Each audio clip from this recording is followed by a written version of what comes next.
C'est ton gars, Vantard. Aujourd'hui, je vais vous parler du film Greenland Migration, suite directe du premier Greenland qui est sorti il y a quelques années. Donc on prend les mêmes et on recommence.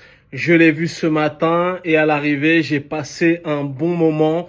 C'est du pur divertissement dans la plus pure tradition.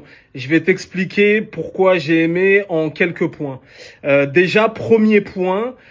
Chaque année, enfin tous les mois, t'as des films d'animation, t'as des comédies romantiques, des films d'action, des films d'horreur, voilà.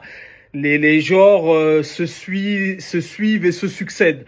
Par contre, les films catastrophes, t'en as pas tous les mois parce que voilà, c'est pas un genre où t'en as tous les mois parce qu'en plus la plupart du temps, c'est des films qui ont des budgets conséquents à plusieurs millions de dollars, donc il y a pas des films catastrophes qui sortent tous les mois. Donc voilà, déjà je trouve que ça aère le genre et du coup quand t'en vois un, eh ben tu es content.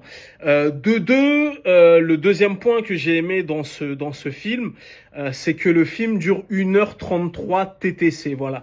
À une époque où on en a marre des films qui durent 2h14, 2h29 et tout. Bon, je dénigre pas ces genres de films, mais des fois, ça fait du bien d'aller à l'essentiel. Et pour le coup, ce film-là, voilà, il dure 1h33 TTC. Il doit mettre peut-être 10 minutes ou un quart d'heure à démarrer. Et après, c'est jusqu'à la fin. Donc voilà, le scénario est très simple.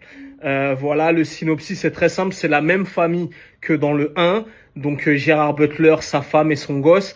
Et dans ce deuxième opus, ils doivent relier un point A à un point B. C'est aussi simple que ça. Mais le parcours sera semé d'embûches. Voilà, les effets spéciaux sont incroyables. Il y a des paysages magnifiques. Le score du film, ça rajoute vraiment une plus-value dans les scènes de panique, de tout ça. Il y a vraiment une musique qui te glace le sang. Donc voilà, mention spéciale au score du film et à l'arrivée, franchement, c'est vraiment bien. T'es en empathie avec la famille. Est-ce qu'ils vont y arriver? Est-ce qu'ils vont pas y arriver? Est-ce que quand ils vont arriver, ils seront tous en vie? Tout ça, tout ça. Voilà, ils devront braver. Voilà, sans te spoiler, parce que tu vois ça dans la bande-annonce, des vagues de 56 mètres, des météorites, des boules de feu, des failles sismiques, des zones de guerre, des pillards et tout, tu vois, un petit peu à la Hunger Game, un peu comme dans un escape game. Voilà, il y aura des pièges de part et d'autre et ils devront rallier le point A au point B. Donc voilà, à l'arrivée, j'ai passé un bon moment. Ça dure pas longtemps et t'en as pour ton oseille. Que demander de plus?